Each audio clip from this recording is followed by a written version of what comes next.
Hello, everyone. I was wanting to make a short video. I'm going to be in the book of Esther, give you just a little bit of background about Esther. Um, Esther was in captivity, and the king of that country, uh, he had some sort of function, and the queen didn't come. And his aides said, we can't let that happen. You can't let her get away with that. So he stepped her down as the queen. So then a search began for someone to replace her. And so, of all the people, of all the maids, he chose Esther to be his queen. So there, there was a man that tricked the king into making a decree to destroy all the Jews. And the word came to Esther's kin. I can't remember what kin he was to, maybe a cousin or an uncle or something like that. Might have been a cousin that was like an uncle to her. And his name was Mordecai. And it says, I'm going to start at chapter 4 and I'm going to start at verse 1. And when Mordecai perceived all that was done, Mordecai rent his clothes and put on sackcloth with ashes and went into the midst of the city and cried with a loud and a bitter cry. And came even before the king's gate, for none might enter into the king's gate clothed with sackcloth. And in every province wheresoever the king's commandment and decree came, there was great mourning among the Jews, and fasting and weeping and wailing, and many lay in sackcloth and ashes. To know that you're about to be destroyed, that's what they chose to do. They did like Jonah. When Jonah decreed that Nineveh was going to be destroyed, they got down in sackcloth and ashes. And in the day that we're living in, the coronavirus, I don't think it's going to last forever. But even when this is over, we're in a day that we've never seen before. We need to do a little of that ourselves and come before God. So there was many weeping and wailing, and many lay in sackcloth and ashes. So Esther's maids and chamberlains came and told her that. Then was the queen exceedingly grieved, and she sent raiment to clothe Mordecai and to take away his sackcloth from him, but he received it not. Then called Esther for Hattach, one of the king's chamberlains, whom he had appointed to attend unto her, and gave him a commandment to Mordecai to know what it was and why it was. So I hope I'm saying this right. So Hattach went forth to Mordecai into the street of the city, which was before the king's gate. And Mordecai told him of all that happened unto him, and the sum of the money that Haman had promised to pay the king's treasury for the Jews to destroy them. And he gave him the copy of also of the decree that was given at Shushan to destroy them, to show it to Esther, and declare it unto her, and to charge her that she should go into the king to make supplication unto him, and to make request before him for all her people. And Hattach came and told Esther the words of Mordecai. And again, Esther spake unto Hattach, and told him the commandment.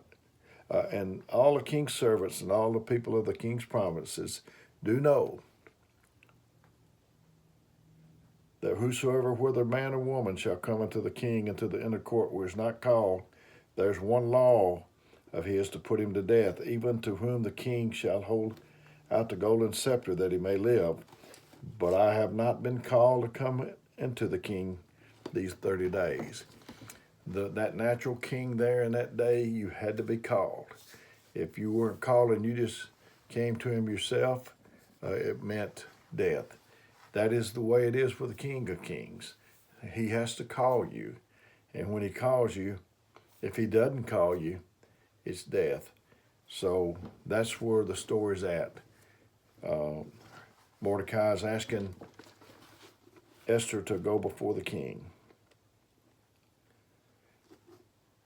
Again, all the king's servants and all the people of the king's provinces do know that whosoever man or woman shall come to the king in the inner court, who is not called, there is but one law to put him to death, except to whom the king shall hold out the golden scepter that he may live, and I have not been called to come into the king these 30 days.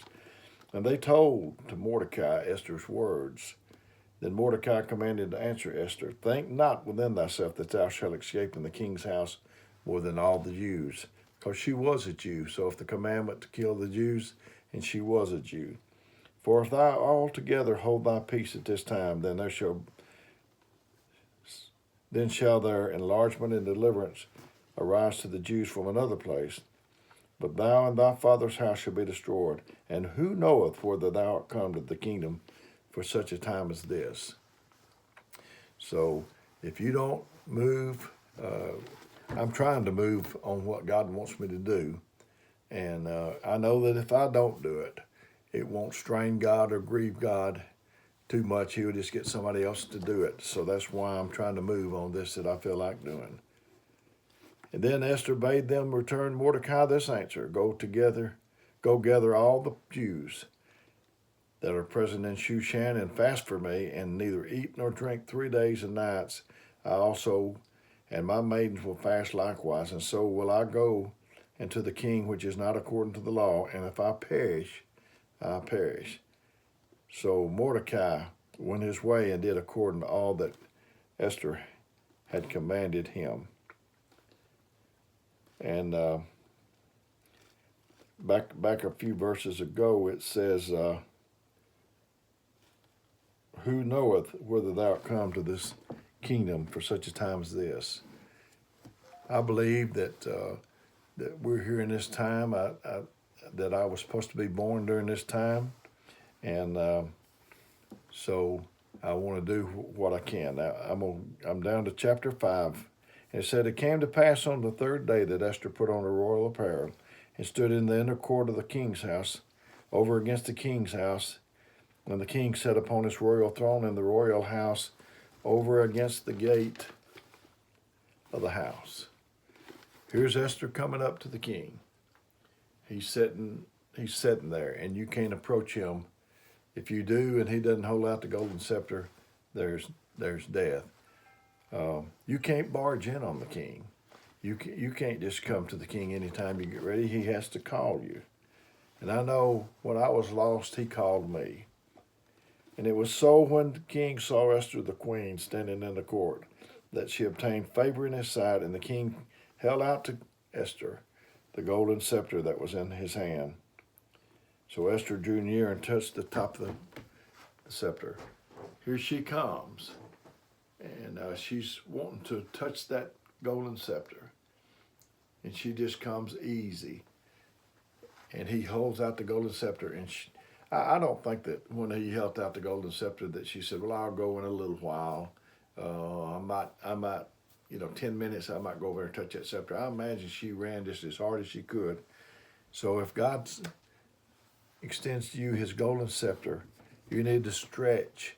You need to make every effort to get to him. So she touched the top of the scepter. Then said the king unto her, what wilt thou, Queen Esther? And what is thy request? Is it shall be even given to thee for half the kingdom? So the Jews were spared. That's the only way that we can be spared, is to be able to come to him and him extend his mercy, his golden scepter out to us. I think in this day, this is going to separate the sure enough from the wannabes. This trying time of the coronavirus is going to separate who really want to live for God. I know that I heard somebody refer to people as Goldilocks Christians. They never move because nothing is just right. It's if you're waiting until things get just right to move, you never will. Then I've heard people referred to as Alka-Seltzer Christians. They really fizz for a while and then they just fizz out. So let's be in this for the long run. I wished I could have put this over to you in a way that you can see what I can see in my mind. I remember when I was approaching God, I didn't barge in on him. I just eased up and touched that golden scepter. So may God be with you. May God bless you. If this helped you, let me know. And I do appreciate every bit of feedback. I've had quite a bit of it. So hopefully this will help you. If it don't, like I said in another video, if you like it, take out like you do at the table. If not, just pass it on. May God bless you.